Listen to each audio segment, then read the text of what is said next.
Greetings, listeners, and welcome to On the Spectrum podcast, a show that explores the many complexities and diversities of being on the spectrum. We are your hosts, David and Lorena. Hello. Hello, and today we are joined by Dr Beverley Samways. Hello, lovely to be here with you. Would you like to start by telling our listeners a little bit about yourself? Sure. So I have a history, around 20-year history in the care sector, and working with young people with learning disabilities and autism. And I currently run an organisation called Unique Connections, and we specialise in supporting organisations with young people who self-injure. Particularly young people with no spoken communication or little spoken communication who are hurting themselves. And we work from a trauma-informed perspective, work with young people who are experiencing a lot of distress.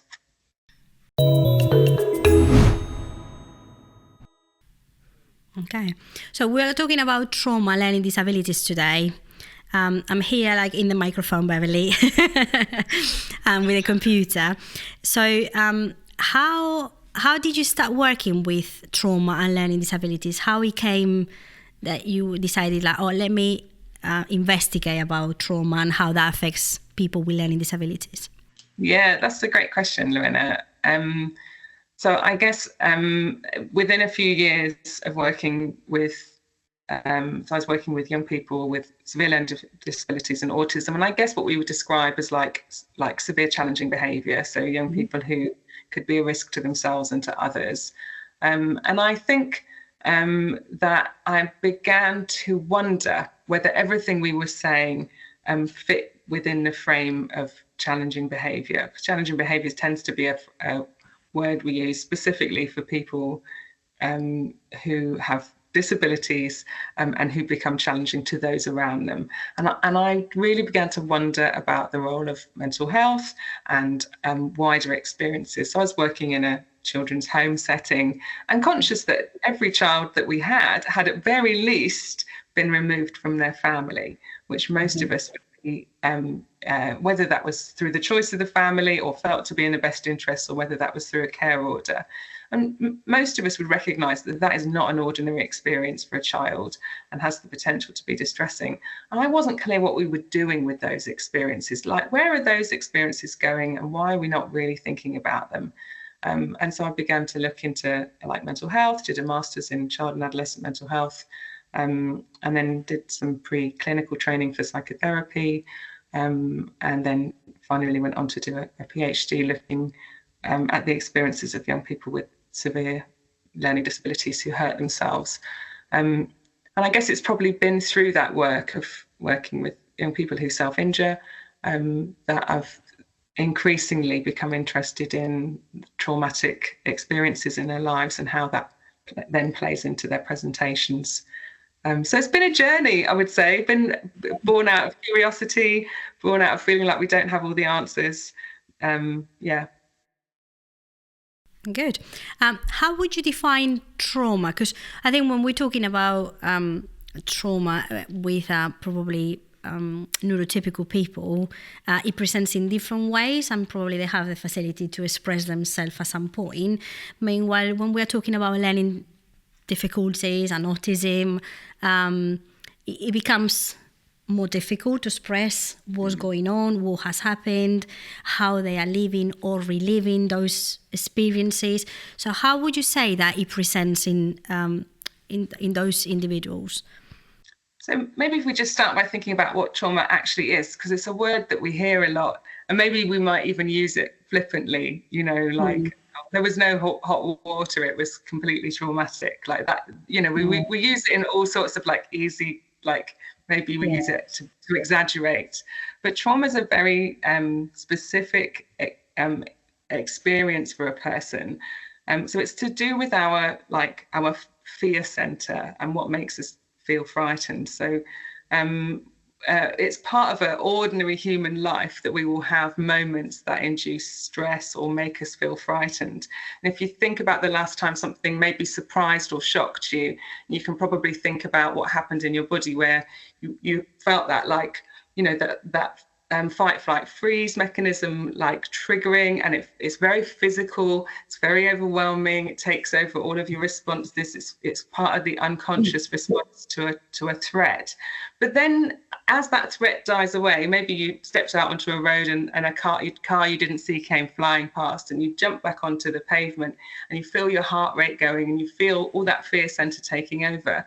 But then you regulate again, so you slowly, might take minutes or hours or even days, but essentially you'll come back down to a regulated response where you can think clearly, where you feel like you're in control.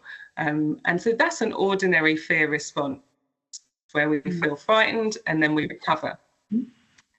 So trauma is different. Trauma is when your capacity to manage a fear-inducing event is completely overwhelmed, so that a person is totally overwhelmed with a sense of fear. And essentially what happens is, rather than recovering from that fear state and going back into a regulated state, the fear center almost becomes the operating center for the person.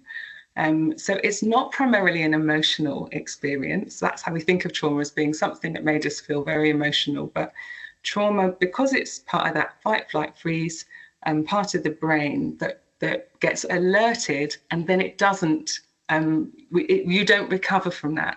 So a traumatized person is somebody who's almost existing in a perpetual sense of not feeling safe in the world. And it affects a person's neurology, how their brain is wired and responds. It affects their physical body. It affects their relationships and social state. And it does affect their emotions, but it's almost like the emotions of the last thing. That's maybe the bit that we see on the top. And so,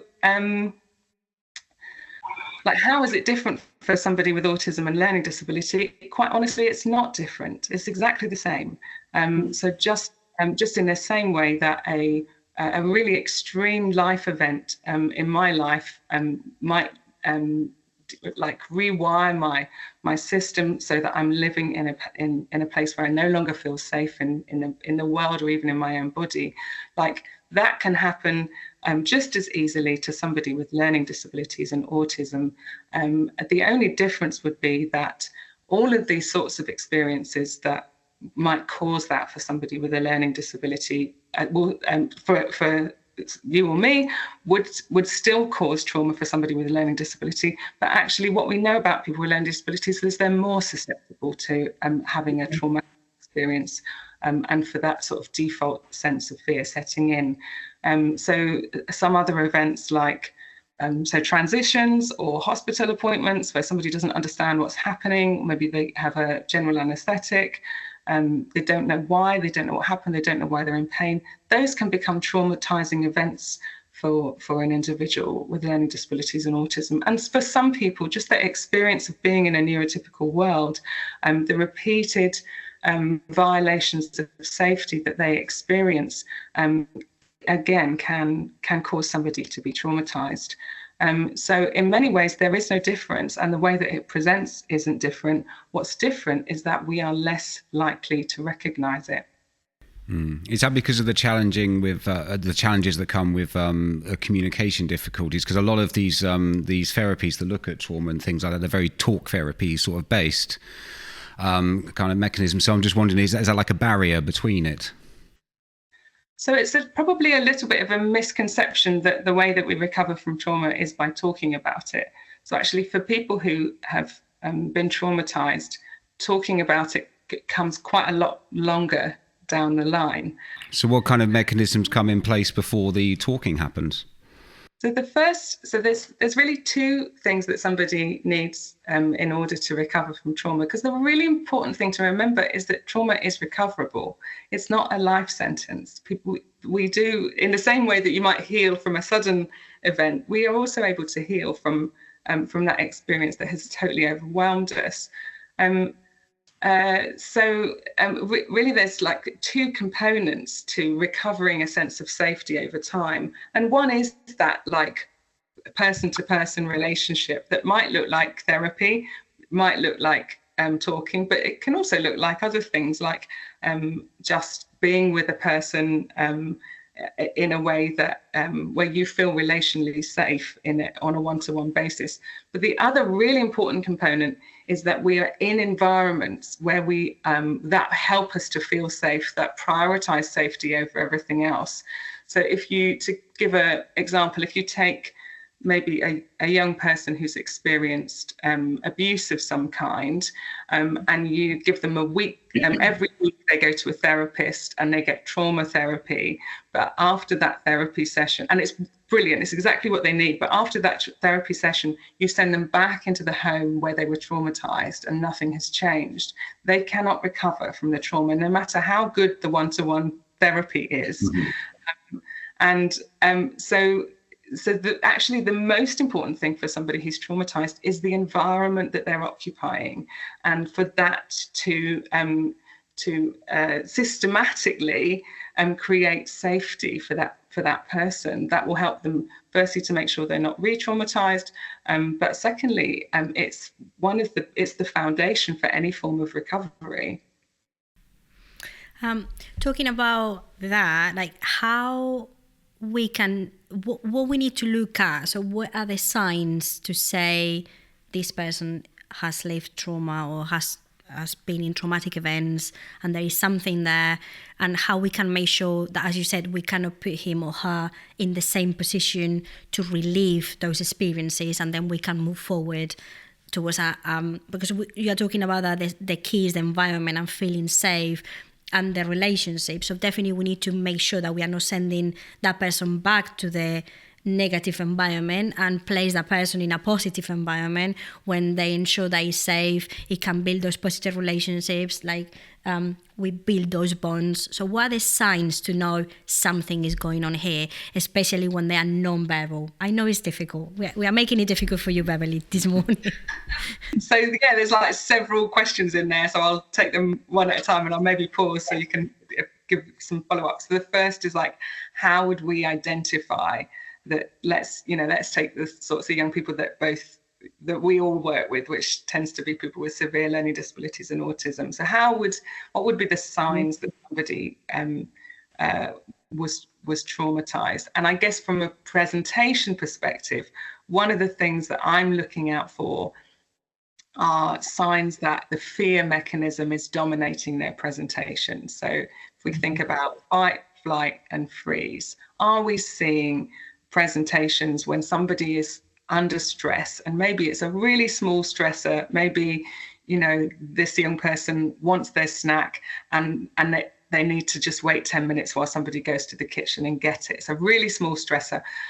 Like, are they expressing like frustration and like, oh, I'm struggling to wait? Or are they going into like a fight, flight, freeze state? So, when we see a flight state, we usually see somebody just trying to leave a space, and often get into a space either that's wide open or that's very small, one or the other, depending on what's going to make that person feel safe. And they need to get out. And that's a sign that they've overwhelmed by like that fear center. Or are they going into a fight state where they are like either threatening aggression or actually presenting as aggressive to those around them? Or are they going into a freeze state where, and this is much harder to identify, where that person is actually shutting themselves down? And that's like, sometimes there's some crossover to sometimes like stimming or other things that can look like autistic presentations are actually, like, if we look a little bit closer, they're actually also, there's some crossover with like a freeze state, somebody just shutting themselves down because it's overwhelming. So that's one of the things I'm looking for. But I'm also, usually when I'm thinking about, is this person in front of me in a traumatized state, I'm also paying attention to how I'm feeling, because emotions move. We don't just experience them on our own. We experience them collectively. So if you think you go into a room and you might think, oh my goodness, what's happening here? I can cut the atmosphere with a knife. I can feel the tension. You don't know what's happened. You don't know what's gone on, but you know something's wrong because you can feel it. And so whilst it sounds like a weird thing to say, like we can feel each other's emotions, we actually that happens all the time. It's very ordinary. And we can use this with non-speaking individuals when we're with them, because we can pay attention to how it feels to be with a person. So oftentimes, one of the first things I'm looking for when I'm going to meet a young person is there fear around them? Am I experiencing fear? And what sort of fear is it? So some young people that we meet through Unique Connections, you can walk into the room and everybody's frightened. The child's frightened, the staff are frightened, I'm frightened. And it's hard to work out, like, where's this come from? Because there's no clear threat, and yet everybody feels frightened. That's usually because the fear has become overwhelming for the individual, and so they're projecting it into the atmosphere, and we're all struggling with it. We're all grappling with it. So that's one of the things that I'm looking out for when I'm thinking about, is this person traumatized? So that's like the presentation part of trauma, I would say, like, how do we notice?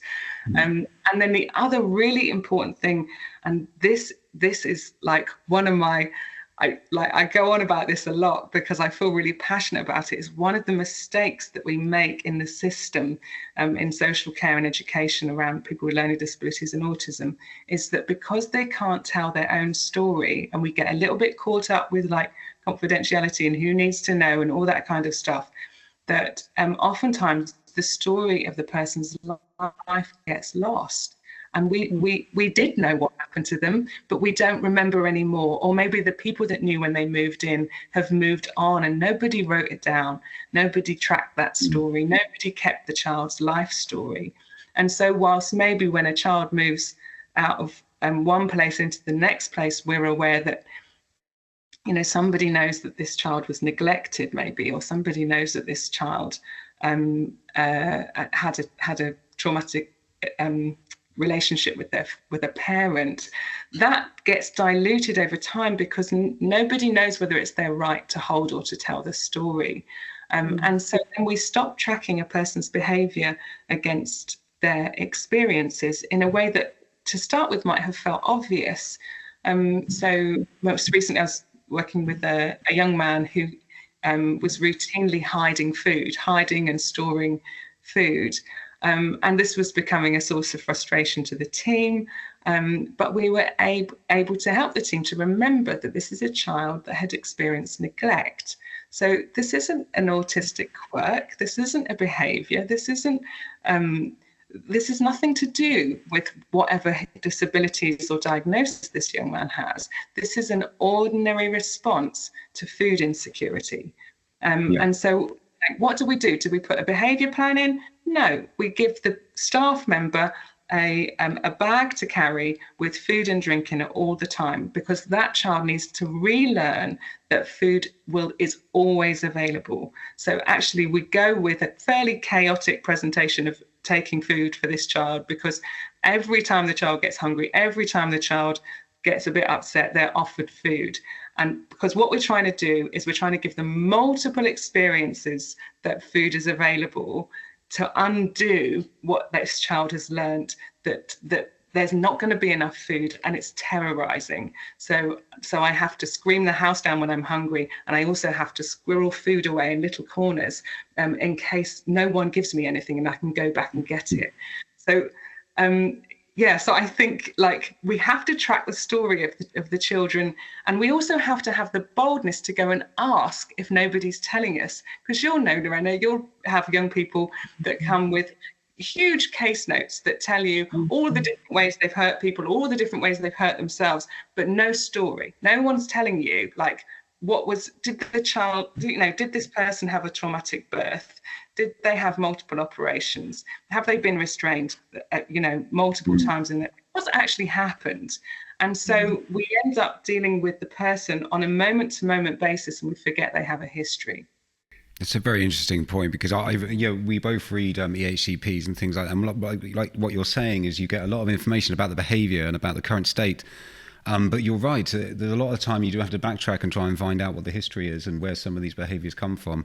And I love your example about hiding food. I've experienced that myself with some people we've worked with. And that's a very interesting point. You don't really get to see that they become kind of like a management behaviour kind of kind of individual rather than, like you say, an actual person that has their own story and narrative and definitely, like you're saying, reasons for why they do what they do. And then when you were talking about different behaviors, because we work as well with restrictive behaviors or challenging behaviors, sometimes they're quite strong how they present, do they?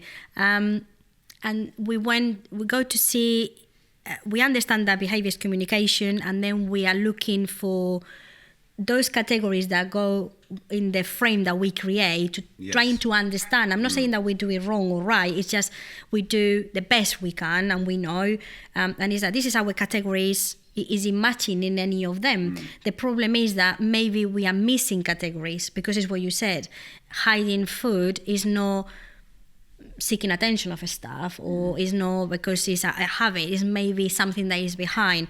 And thinking about the students that we work with, is there anything that we are missing there? Because sometimes the behaviours come on very suddenly, and like you say, and these are the moments where we are puzzled, because we're like, oh, why is it not okay for me to be sitting down here right now? What suddenly triggered this reaction where you're speaking? We're not speaking, but you're definitely trying to communicate with me that something's wrong.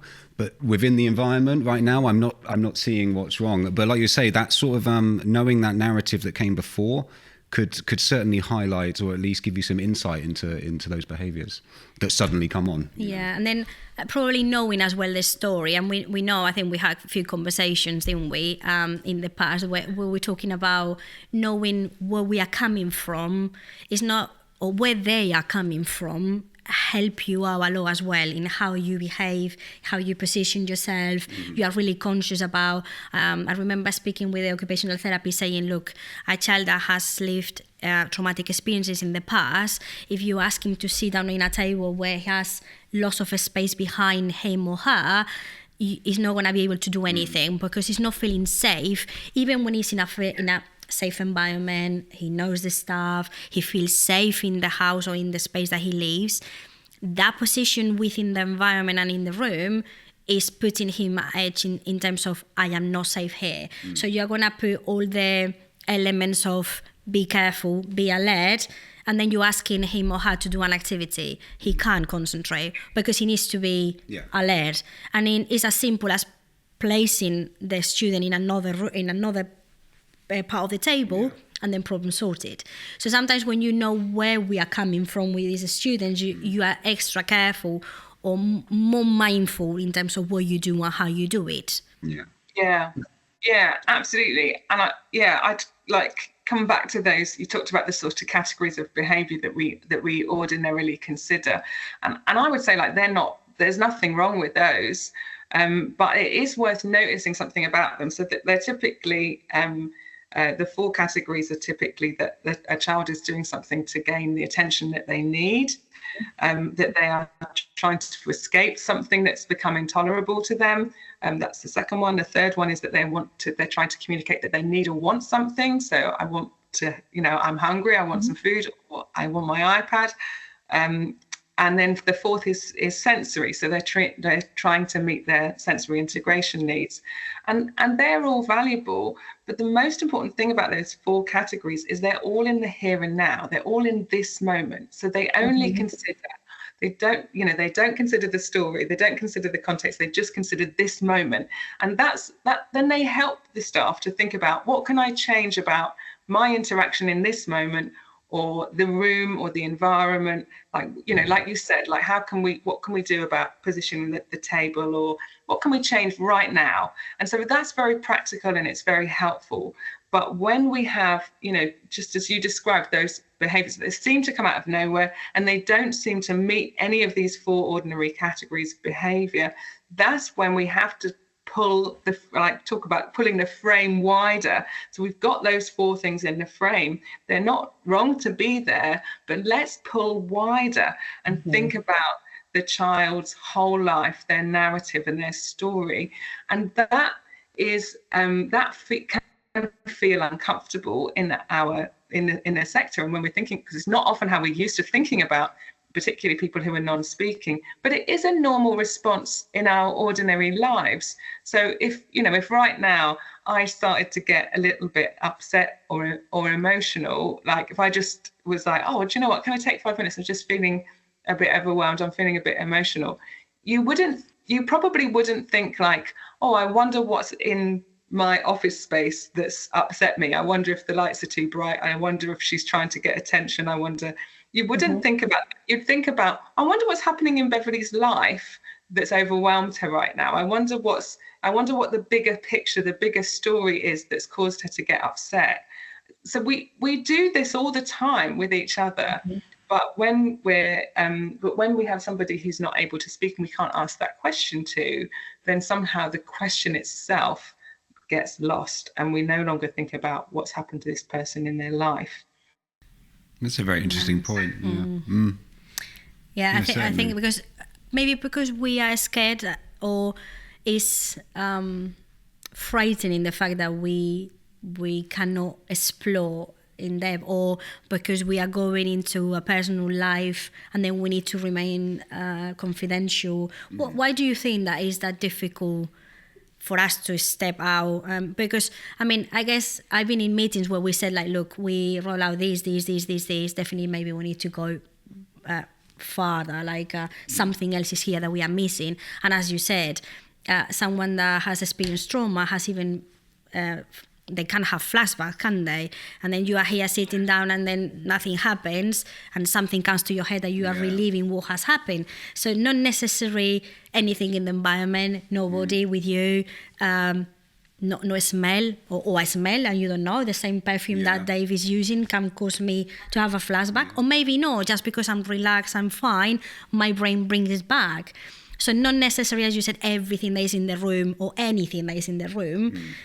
So why is that difficult to kind of brought that? Yeah, because I think it requires something very different from us. If we think about a person's whole life and the potential traumatic experiences that they've had, if I can identify that when a child reaches out and hits me in the face, it's because they want an iPad, I can put a behavior plan in around that. I can teach them different functional communication. We can work on it. It's quite concrete. It's quite, I hold it in my hands and in my head and I can come up with a plan. But if I think that maybe this child is hitting me in the face when on surface level because they want their iPad, but maybe because of prior relationships that have caused them to feel under threat in ordinary interactions, then what am I supposed to do with that? What do I do with that information? What do I do with the fact that a child, like we went back to the previous, they've experienced so much neglect that they're now frightened that they will go hungry. Like, what? I can't fix that. I can't make it go away. And also I have to deal with the fact that I've got a child in front of me who is emotionally damaged, and I can't sort it out in a plan or with a quick strategy, or like I actually have to go to a different part of myself, not my thinking, planning brain, but my empathy. And actually sit with the fact that this is a child who's frightened about food, and that feels really, really just a bit different. Yeah, it feels hard to bear. But and in order to have a team that's actually able to do that, we also have to have lots of other structures around in our organizations that help a team to actually be able to stay in touch with what's happening emotionally in a space as well. It's like quite a big ask on an organization if they're going to support their teams to think from a trauma-informed perspective. We think we can just wheel in someone, they'll tell us about trauma, we'll go, okay, great, I know about trauma, and trauma-informed. But it requires something of us, both individually and collectively, that and it requires a different, a whole different way of operating that is based not on cause and effect, that if I do this, this will stop. If I do this, this will start, but on relationship. I have to feel what this person feels. I have to bear the fact that I can't fix it, but I also have to hope that in acknowledging what somebody is going through, we have a hope of moving into a different space and for them healing. I love the fact that you've identified that emotional connection thing, because I've seen it so many times with children that, for example, are quite resilient to getting their nails cut and things like that, which could be due to prior experiences, like you say. Maybe they had a bad time when or they were restrained in some way when that happened, and it sort of comes out and they get very emotional. But I've noticed that certain staff members would be able to perform that act with the child over others. And I think I'm very much an advocate for the relationship and the bonding, especially with non-verbal. I feel like you need to have this kind of understanding between the two of you, a give and take. And so I like the fact that you've identified that, because I think it is something that we think quite academically sometimes about approaches on how to manage behaviours. But I think a relationship and giving a lot of emphasis on that bond is something that's positive for the child. Yeah, that's a good example with the nails, actually, because it's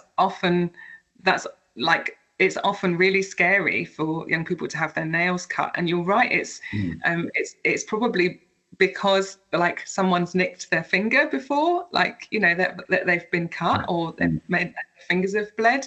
It's also probably because at some point somebody got frustrated and held their hand and they couldn't move it.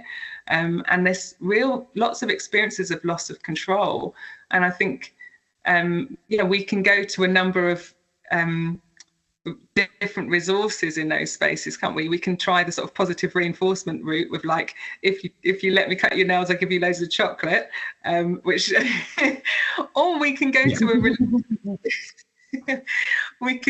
a relational space. I was working with a young lady recently, and she had huge long nails and wouldn't cut them, and so the first thing I did was I just got her to watch me cutting my nails, and we'd been building some trust, and I said, just watch Beverley do it, and cut my nails so she could see I'm not hurting myself.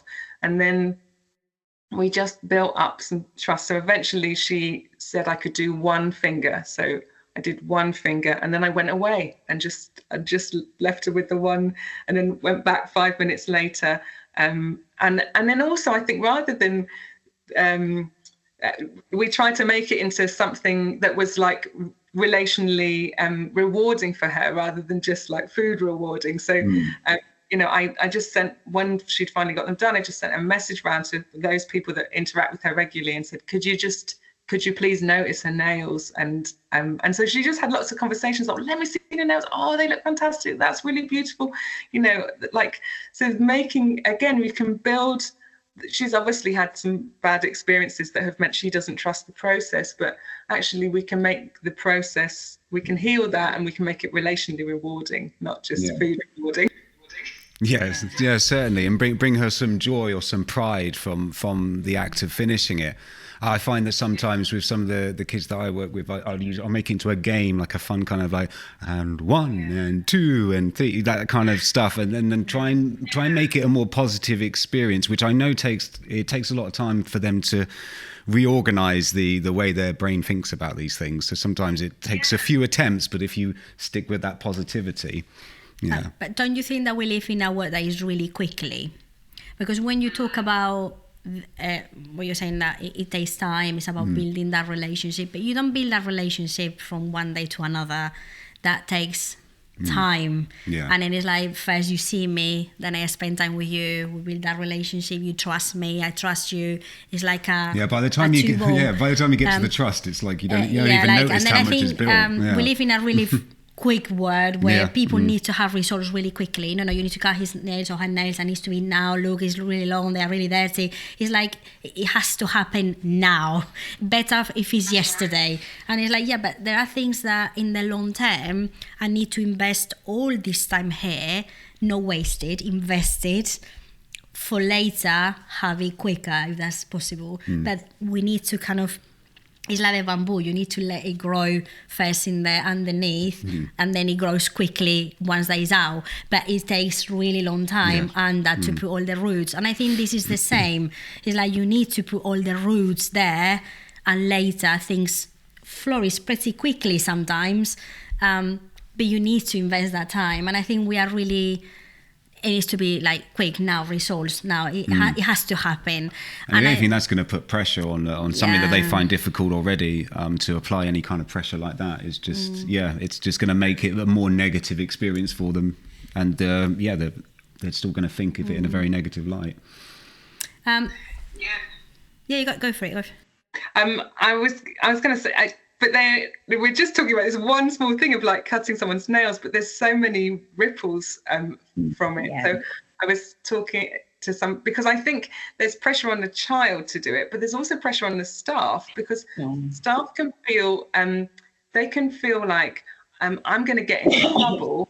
This child's nails aren't cut, and therefore for my own sense of safety I need to speed up the process, and it becomes a job to be done in order to protect themselves. Duty of care and all that sort of, those kind of responsibilities come in as well, where you're like, well, I have to do this is law, I have to make sure this is done. No one's going to listen if I explain. I remember a little while back somebody saying, this child, like, they won't let us cut their nails, so we're going to wait till they're asleep, and we're going to do it when they're asleep because there's no other way. And I said to the staff member, well, how would you feel if you woke up in the night and somebody was cutting your nails? And she was like, ugh, like, I'd feel really violated. I feel really unsafe. So I was like, we cannot do that. That child, the impact could be on their whole sleep rhythm. That if they don't trust us to let them sleep peacefully for the sake of a job to be done, like we could actively do damage with that kind of ripple effect, like you said. We are going against to the unsafe environment.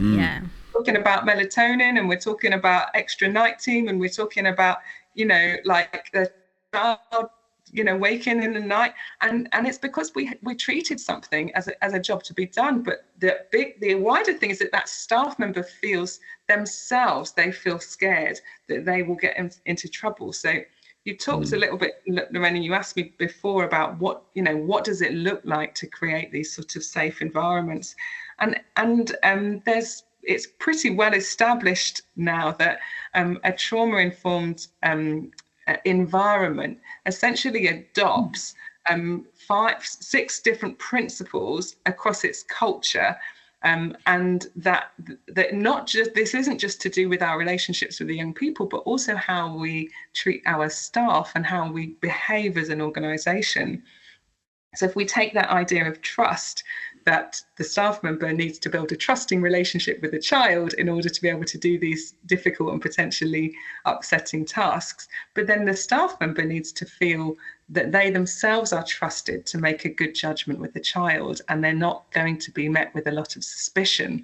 And then also the senior management needs to feel that there's trust between themselves and the staff member. So you can't give what you haven't received. So a staff member cannot build a trusting relationship with a child if they themselves do not feel trusted to do the job. So there's this whole thread of trust that has to go all the way through the relationship from top to bottom. So that's one of them. And then the others I'll just run through is principles of safety, which is really complicated and multifaceted. And then choice, collaboration, empowerment, and then cultural awareness. And they sound like, I say those things, so you're probably like, yeah, we're on that. Like, we definitely give the young people choice. We definitely empower our young people. But we're not just talking about it on a, direct support staff to child place, but do the staff feel that they're being collaborated with? Do they feel safe? Do they feel empowered? Is the senior management feeling like that as well in terms of their external, if they feel like the local authority is hammering them for something, and they've just going into, we just like, regardless of whether it's the right thing to do, we just have to make these decisions to get the external providers off of our back. That all starts to erode those ideas of like choice, empowerment, safety, trustworthiness, and collaboration. So it's a big job for an organisation to pull this culture all the way through from top to bottom in order that the young people themselves can experience this consistently. So it's not a small job. Yeah, we're talking like it's a systematic way to approach this. It's not, because normally it's I've done trauma-informed courses with trauma-informed schools in England, and they are really good courses. But it's true that sometimes it's like, it's me the person, or like it's few people within the organization, but then we don't look into what's going on in the bigger picture. So how can we help an organization to be trauma-informed, fully trauma-informed? So it's a journey. It's not a course. It's not a training session. It's a whole journey of, it's essentially an organizational change piece. So those that commit to becoming trauma-informed in organizations, most of them are looking at a 3-year process where they look at their entire organization and all of the different dynamics. So we're thinking about culture, but we're also thinking about things like our what's the vision of the organization, and does that fit within a trauma-informed framework? Thinking about like policies and the documentation, how we record things. So in order to become trauma-informed, we really have to review a lot of things like the way that we understand and then record and then manage behaviour. Think about the way that we're talking about it, and then also how we structure our teams, how we reduce hierarchy, so that we're not got these so that we begin to unravel some of the power structures that move very strongly and powerfully through the care sector. It's a very comprehensive piece of work for an organisation to really embed trauma-informed practice. But in the meantime, I think the starting point is to get some to begin to get informed on a more ordinary level. So to bring in is it useful to bring in a trainer and just begin to get your whole team thinking and talking about this. So I know that some of the there's a school that I'm working with at the minute, and they're taking a very careful, staged approach. So I think they are initially just working towards being trauma sensitive, so that as a school they have a more of an understanding collectively as to the trauma presentations of the young people they're supporting. But to actually embed that all the way through the system is a long project, and then it's not really a place that you arrive at, but more than there has to be ongoing work to maintain the safety across the systems, to keep that work going.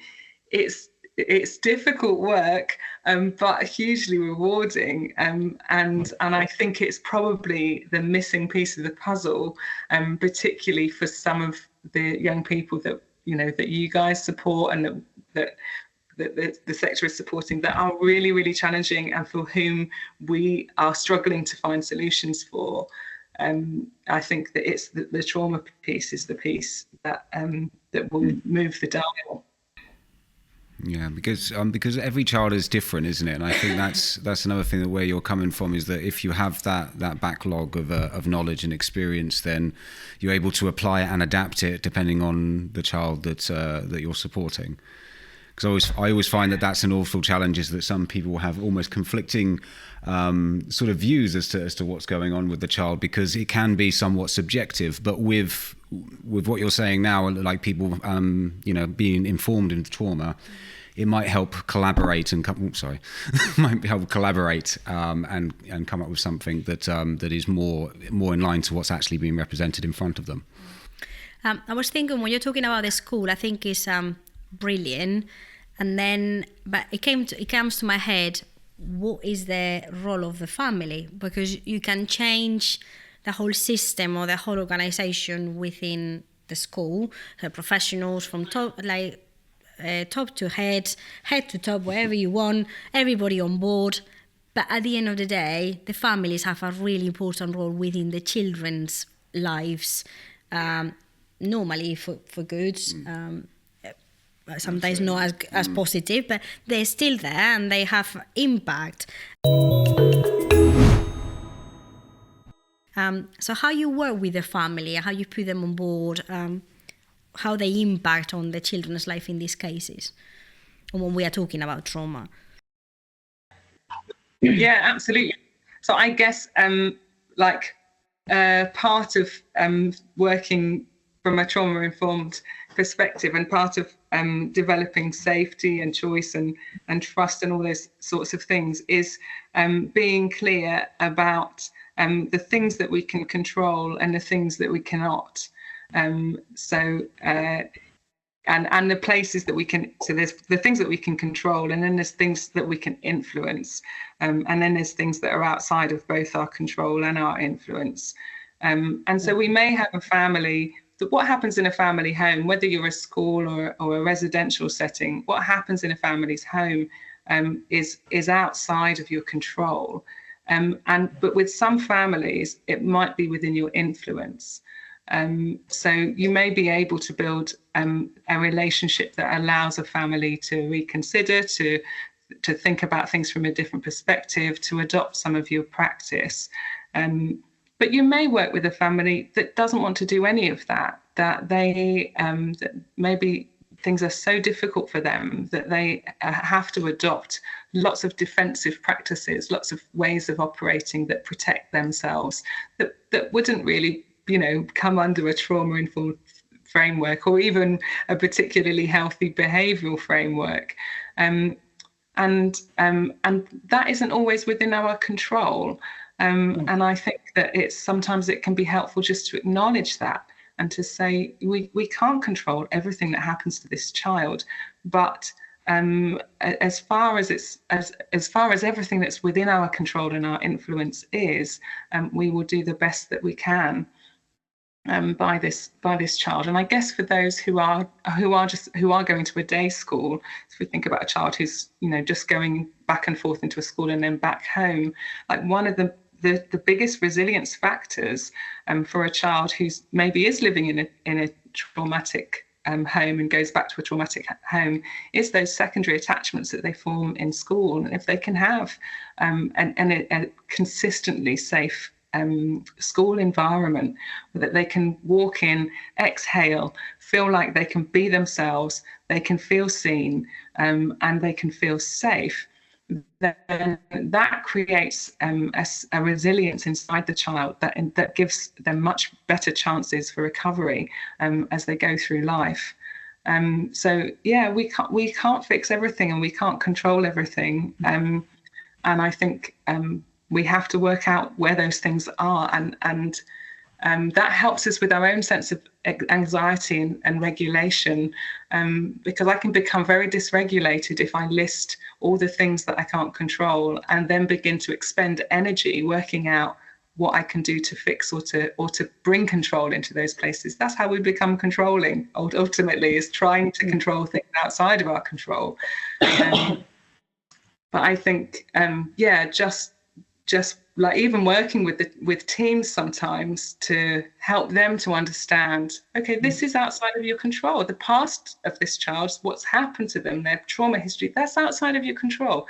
What happens when they go back to the home? You can influence it, you can't control it. But what happens when the child is in your care? You are fully in control of that. And so you do the best that you can do within the context of your relationship with them. Yeah, I like the voice out of your. It might be out of your control, but it can be under your influence. Yeah, I wrote that. No, certainly. Yeah, that it makes sense as well. Is that you can sit down as a multidisciplinary team. You can express to the parents, this is what we're doing. This is what helps.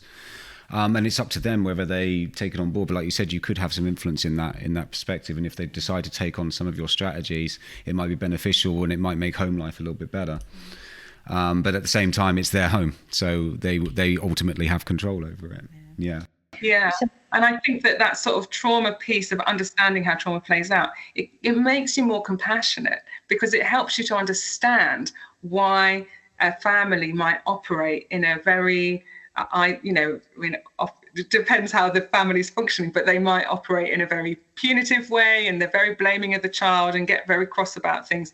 Or they might operate in a very laissez-faire way, where they just, anything goes. The child does whatever they want when they're at home. That's still a defensive reaction for the family. That's a family who's overwhelmed and is just in a flop state, and the child just does whatever they want in the home.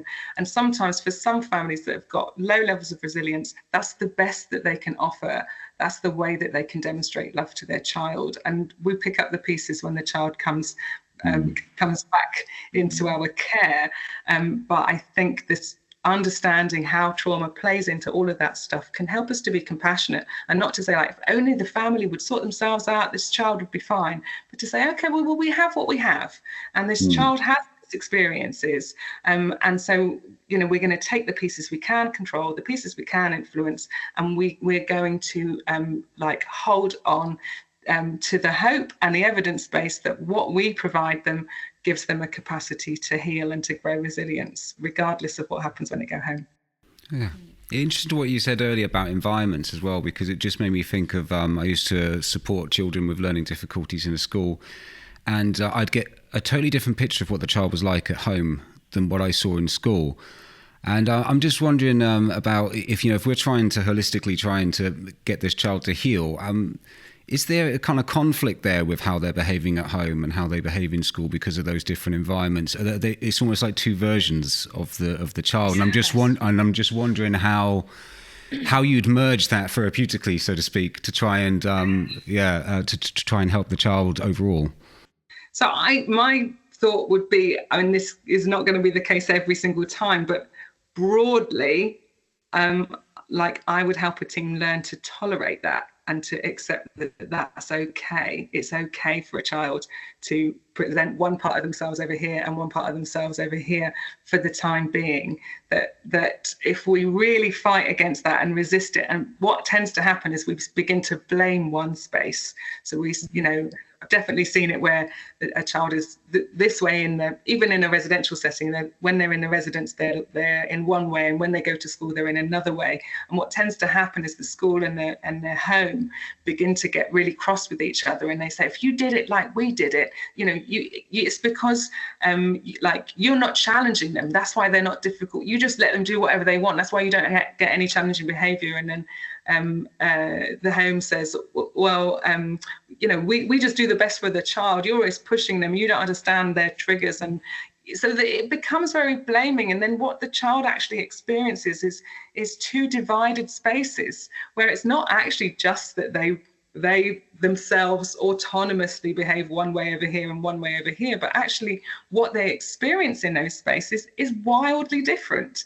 So they are not themselves split. The environment itself is split, and they are responding to their environment.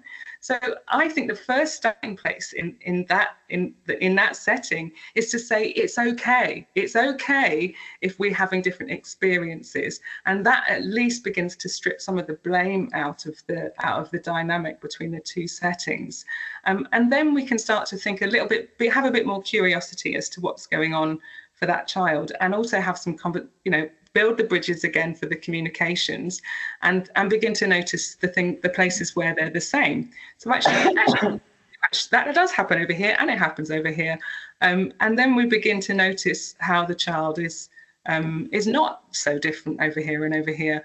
So yes, I would work with those two settings that are experiencing a very different young person, and help them to begin to build a shared understanding of the young person, and also accept that it is okay to be a little bit different over here and a little bit different over here, and that is more ordinary than we think it is.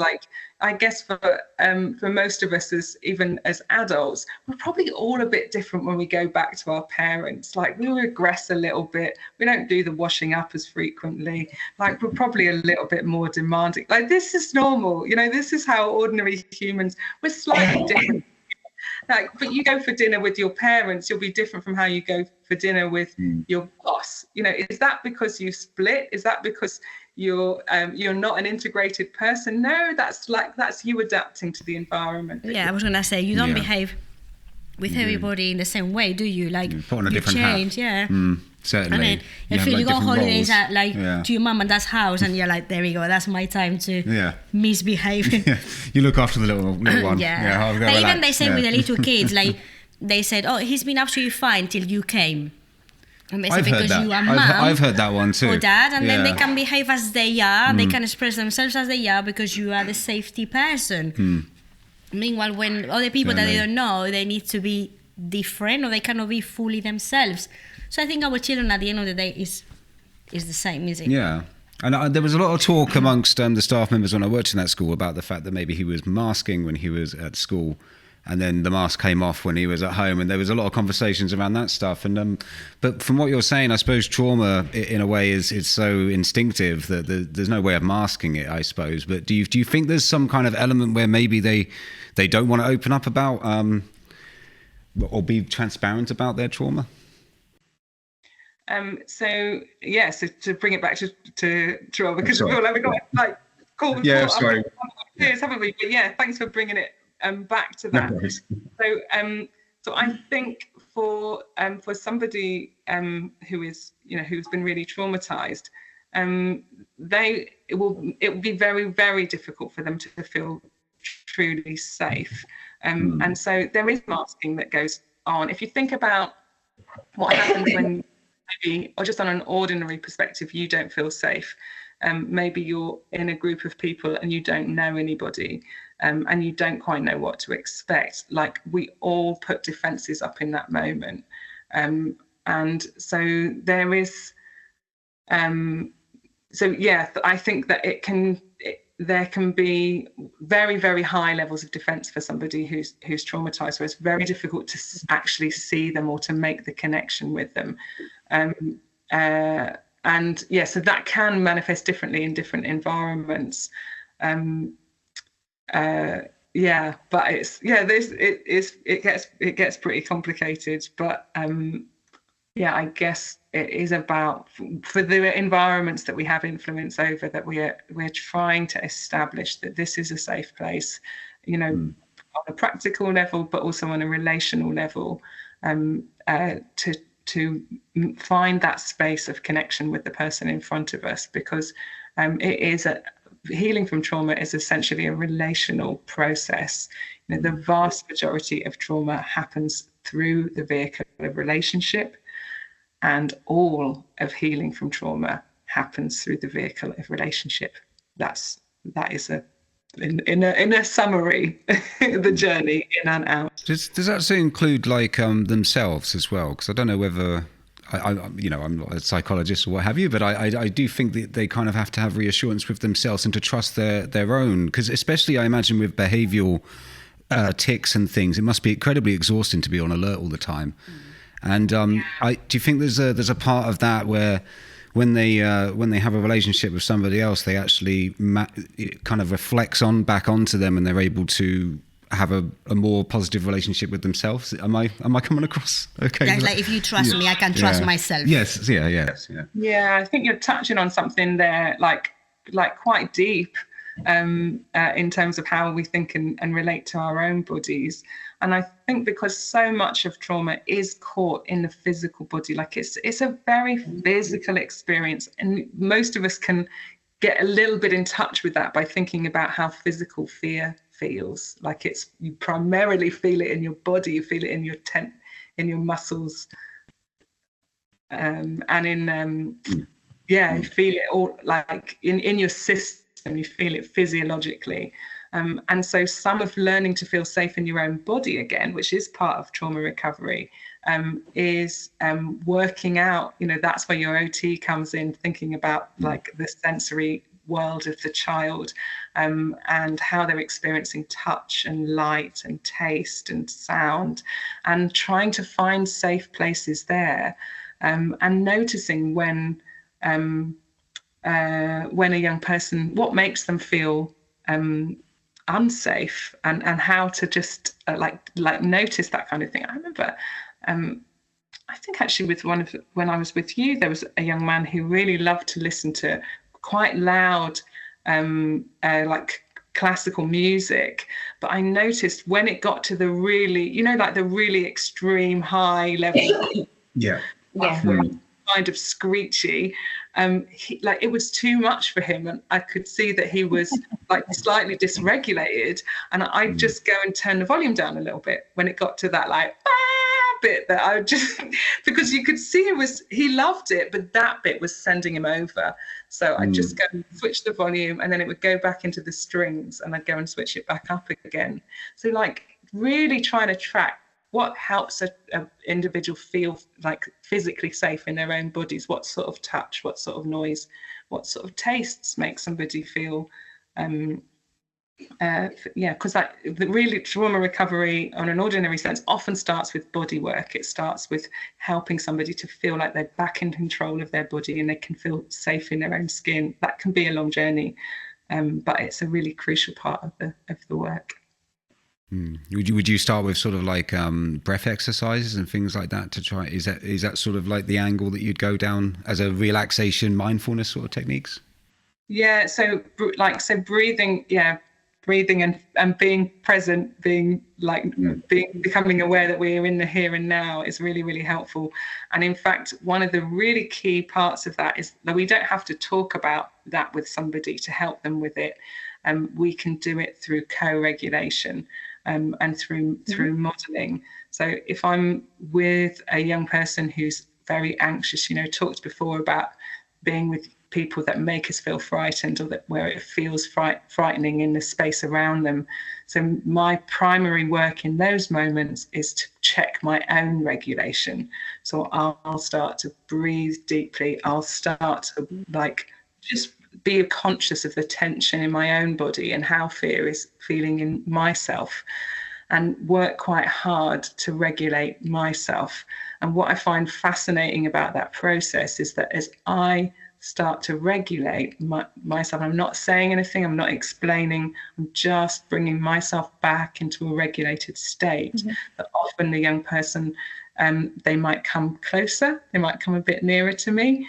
I'm actually, rather than projecting fear, I'm actually beginning to project safety into a space, and they'll want to come a bit closer. They might be curious, they might just think, I want a bit of that. And so they'll come a bit closer, and by it is hard work. I need to be clear that it's hard work to regulate yourself in a space, but then I can potentially begin to share some of that and help them to regulate. So I think that that breathing, helping, intentionally relaxing yourself, intentionally noticing that you're not regulated, and then working on the regulation yourself, can model something and also share something with a child who's really struggling with those things.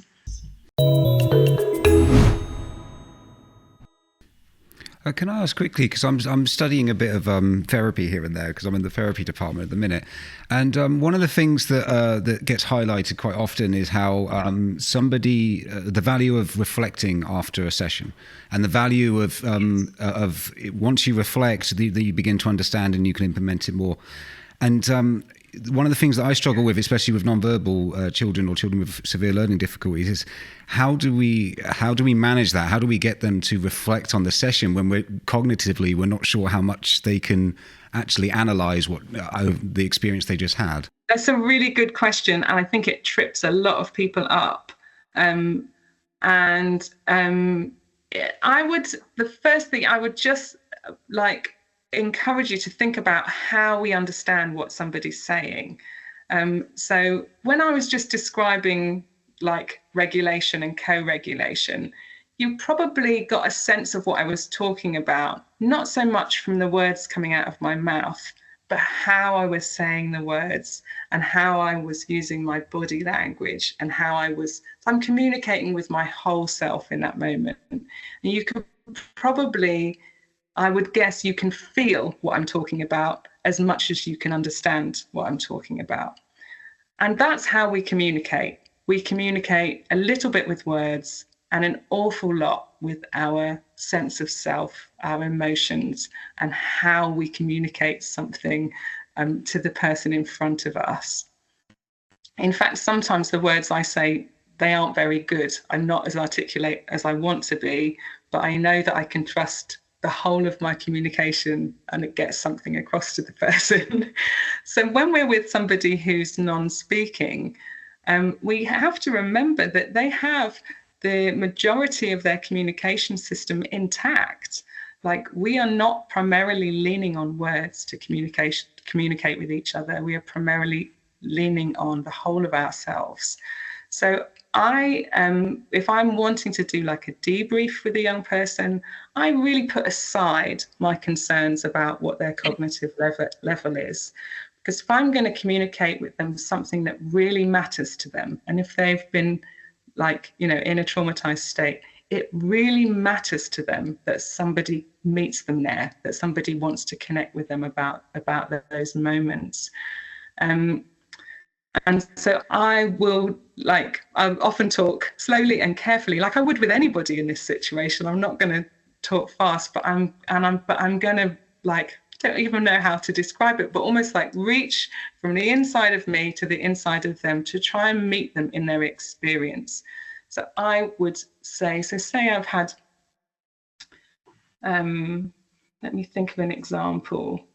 I've had a young person who I know has had a trauma history. I know that they've been physically abused, say that they've been ragged around by someone they trusted in the past. And I know this is in their life, or I suspect it's in their life.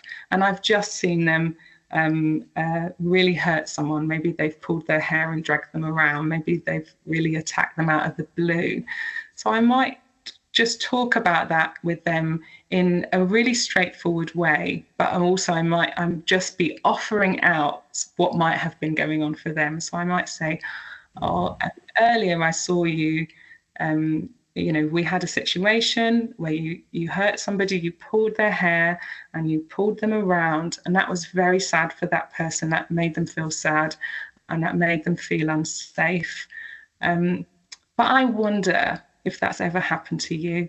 And if that has happened to you, if anybody's ever made you feel unsafe, or if anybody has ever hurt you, then I'm so sorry that that's happened to you. And then I'd probably just leave it there. Just let it hang. Because if the child has never experienced anything like that, it's not going to mean anything. They're just going to be like, what's that woman going on about? I've not said it has happened.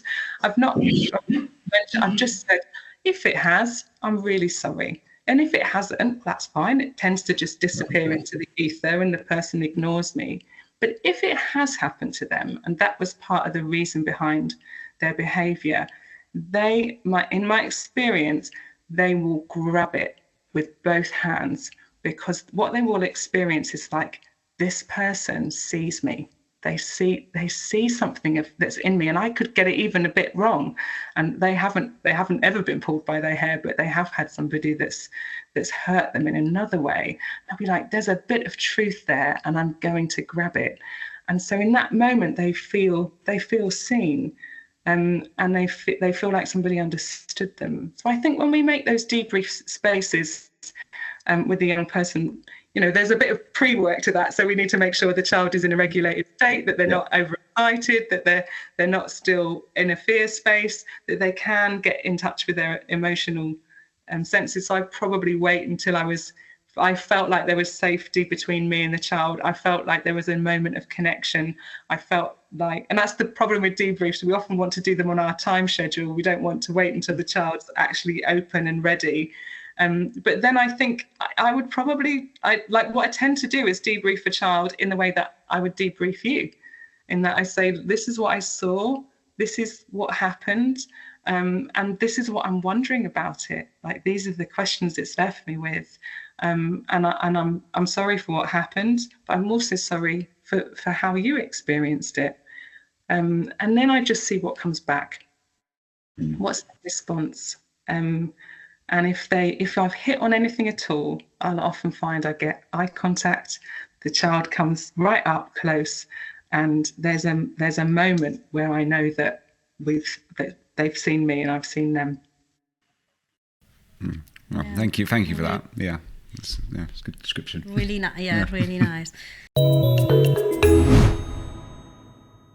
What advice would you give to those ones that they are hearing us? Either they are families or professionals or even people with autism. What advice would you give? And I guess they will be different, because you're not going to advise the same to someone that has autism and has experienced any kind of trauma, to those ones that they are the families supporting or the carers supporting. So what kind of advice would you give them to face that trauma experience? Because definitely not keeping it and not doing anything is the solution. Do you mean what advice would I give to somebody caring for a child who appears to be autistic? Well, I would advise them that they can't do anything. They can't do very much by themselves. That there needs to. So if it's a professional and they're caring for a child in a school or a social care setting, that it needs to be thought about together, because we all have a piece of the puzzle, and it's together that we create. So a little bit where I said before, you can take a child out of a traumatic environment, give them regular therapy, put them back in again, and you won't see any change. And so the same with a professional. You could have a professional who can see and understand and name what's happening and wants to do great work, and they'll help the child into moment by moment. But if there's not a wider safe environment for that child to be cared for, then the impact will be minimal on the child, really. So it's something we have to do together. It's something that we have to understand together, and we have to change our practice together. So that would probably be my advice. Where are your allies? How can we bring change together to bring about some healing and restoration for the child? To wrap up and then finish the episode for today, what key message would you send over to the community in general? Apart from out of your control, but maybe under your influence. I get that. I like that one. I would really encourage people to read about this stuff. There's some great stories out there, like first-person accounts of from people with autism and learning disability about their own experiences. So reading, get yourself a bit educated. In terms of day-to-day practice, I would encourage people to stay curious. To not look for the easy, simple answer, and to think wider than this moment right now. So just begin to ask some different questions. So rather than what happened 5 minutes before this child had a meltdown, look wider. What happened yesterday? What happened last month? What happened before they came into our school or our service? So I think curiosity is a great starting point for beginning to make some space for this sort of thinking. Right, well, thank you very much for joining us and listening in to On the Spectrum podcast. Any support, like subscriptions and likes, would be appreciated.